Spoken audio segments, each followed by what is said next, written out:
Assalamualaikum warahmatullahi wabarakatuh. Kami dari kelompok yang beranggotakan Arindani Srinastri dan Septiani Nurul Hikmawati akan mempresentasikan mengenai pemanfaatan mikroorganisme dalam pengembangan makanan halal berbasis bioteknologi. Bioteknologi mengalami perkembangan yang pesat hingga saat ini. Peranan bioteknologi sangat luas dalam aspek pemenuhan kebutuhan manusia, salah satunya yaitu pada industri makanan. Beberapa proses bioteknologi, baik konvensional maupun modern, tidak terlepas dari peranan mikroorganisme itu sendiri. Sejumlah mikroorganisme tertentu digunakan dalam penyediaan makanan tradisional melalui fermentasi pada pembuatan yogurt, tape keju, dan sayur asin. Mikroorganisme juga berperan dalam proses rekomendasi DNA, sehingga menghasilkan produk makanan berkualitas seperti GMO. Indonesia merupakan negara dengan mayoritas penduduk yang beragama Muslim, sehingga dalam penyediaan makanan sangat memperhatikan aspek kehalalan, termasuk pada makanan hasil bioteknologi yang banyak memanfaatkan peran mikroorganisme dan harus memperhatikan titik kritis kehalalan. Hal ini perlu diperhatikan agar setiap proses produksi dapat dipastikan terhindar dari kontaminasi bahan yang tidak halal. Pada pembahasan ada 5, yang pertama perkembangan bioteknologi, yang kedua mikroorganisme pada pengolahan pangan, selanjutnya bioteknologi tradisional berbasis fermentasi, keempat titik kritis produk pangan bioteknologi, dan yang kelima genetically modified organism atau GMO. Nah, dalam pembahasan yang pertama ada perkembangan bioteknologi. Pada masa lalu, bioteknologi ini banyak dilakukan dengan proses yang sangat sederhana. Perkembangan yang pesat dalam bidang teknologi baru dimulai ketika Louis Pasteur berhasil menemukan bahwa mikroorganisme dapat melakukan fermentasi yang kemudian banyak dimanfaatkan masyarakat untuk memproduksi berbagai macam makanan baru secara konvensional dengan memanfaatkan mikroorganisme tersebut. Sedangkan perkembangan bioteknologi modern baru dimulai ketika terdapat penemuan struktur DNA sekitar tahun 1950. Kemudian diikuti oleh penemuan lainnya di bidang genetika molekuler seperti enzim pemotongan DNA, penemuan ekspresi gen, dan DNA rekombinan. Bioteknologi modern lebih menitik beratkan pada proses manipulasi dan rekayasa genetika dengan didukung oleh peralatan yang modern, sehingga dapat menghasilkan produk dalam skala industri yang lebih efektif dan efisien. Yang kedua, mikroorganisme pada pengolahan pangan.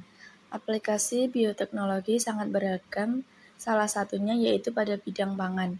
Mikroorganisme berinteraksi dengan sesama mikroorganisme maupun dengan organisme lain yang kemudian akan memberikan efek yang beraneka ragam, baik menguntungkan maupun merugikan.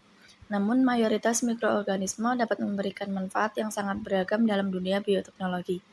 Mikroorganisme yang digunakan untuk proses pengolahan makanan bisa berasal dari kelompok bakteri maupun fungi.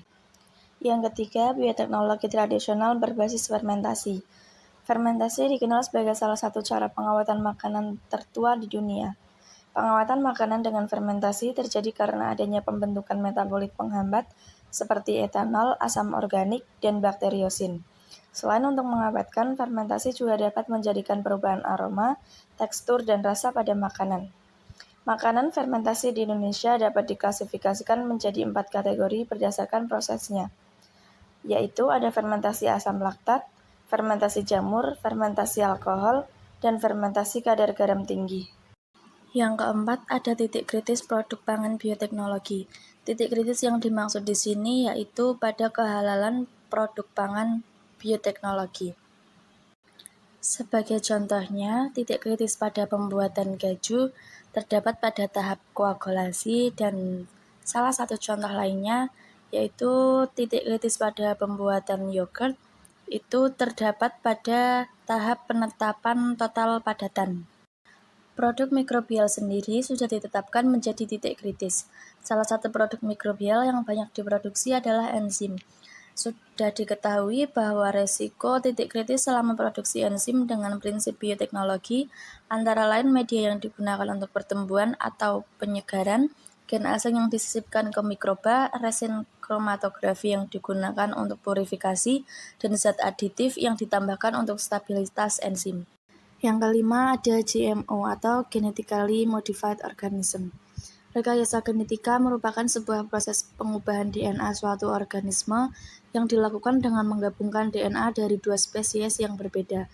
Misalnya penggabungan antara gen bakteri dengan gen bakteri dengan gen tumbuhan, atau gen hewan dengan gen hewan lain untuk menghasilkan sifat unggul yang tidak bisa didapatkan melalui persilangan secara tradisional. Ada 3 kondisi yang cukup mengkhawatirkan produk rekayasa genetika, yaitu reaksi alergi, transfer gen, dan outcrossing. Menurut Islam, melakukan rekayasa genetika terhadap hewan, tumbuhan, dan mikroorganisme diperbolehkan, asalkan terdapat aspek kebermanfaatan, tidak membahayakan terhadap manusia maupun lingkungan, serta tidak menggunakan gen atau bagian dari tubuh manusia. Sedangkan pada produk hasil rekayasa genetika yang biasa disebut dengan GMF atau Genetically Modified Food, maka berstatus halal asalkan bermanfaat, tidak membahayakan, dan jika berasal dari hewan, maka hewan tersebut harus dalam kategori jenis hewan yang dagingnya halal dikonsumsi. Selain itu, juga media pertumbuhan bakteri perlu diperhatikan kehalalannya dan tidak tercampur oleh bahan yang haram. Begitu pula, gen yang disisipkan harus berasal dari gen yang halal.